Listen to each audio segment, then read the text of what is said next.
The man who ties his worth to what can leave will live at the mercy of others.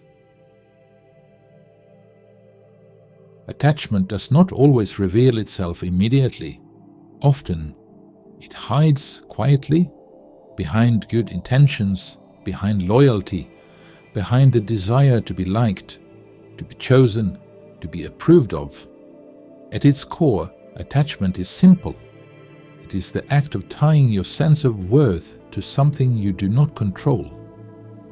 The Stoics recognized this long before it had a name. They understood that the moment your value depends on external validation, your inner stability becomes fragile. There are different forms of attachment. Some are subtle, some are obvious. All of them, when left unexamined, slowly weaken the self. One common form is approval attachment. This is the need to be seen as good, competent, or admirable before you allow yourself peace. A man experiencing this often scans the room without realizing it. He adjusts his words, he softens his opinions, he edits himself, not because it is right, but because rejection feels dangerous.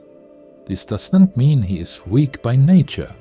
It does not mean he lacks intelligence or morals. It usually means he learned early on that safety came from pleasing others.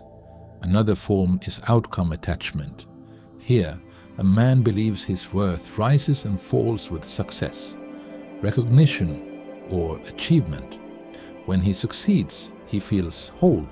When he fails, he feels diminished.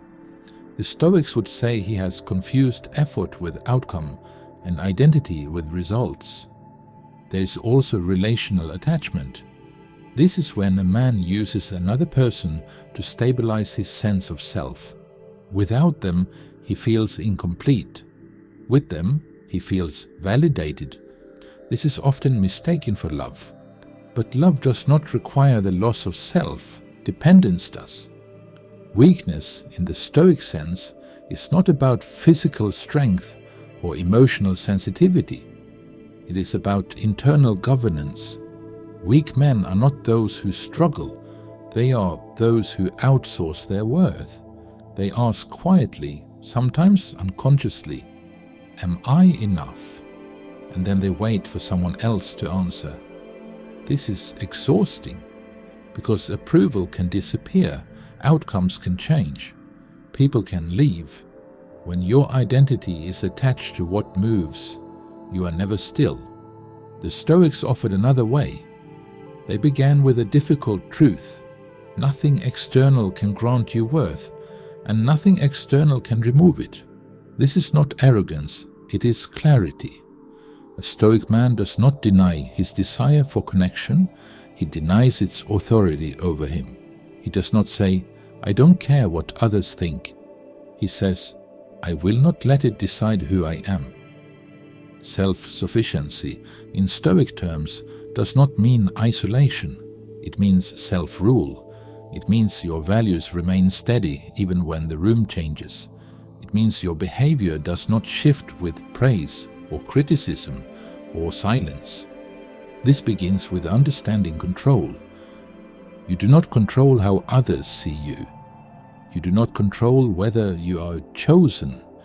You do not control recognition, but you do control your conduct, your effort, your restraint, your honesty. A man who builds his worth here no longer seeks validation desperately. He becomes selective with it.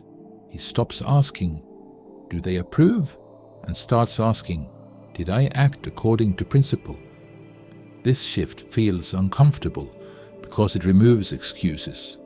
When validation disappears, you can no longer blame the world.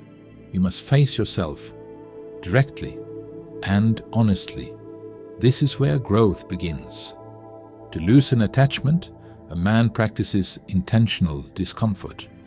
He speaks honestly when silence would earn approval. He says no when yes would secure acceptance. He acts correctly even when no one notices. At first, this feels lonely, but loneliness is often the withdrawal symptom of independence. Over time, something changes. You begin to trust yourself, not because you always succeed, but because you no longer abandon your standards. This trust is grounding. From it, confidence emerges quietly, not the loud kind that demands attention, but the stable kind that no longer needs it. A Stoic man does not erase attachment overnight. He weakens it through repetition. Each time he chooses principle over approval, the grip loosens. Each time he accepts loss without self-contempt, the bond fades. Eventually, validation becomes optional. Connection becomes chosen. Worth becomes internal.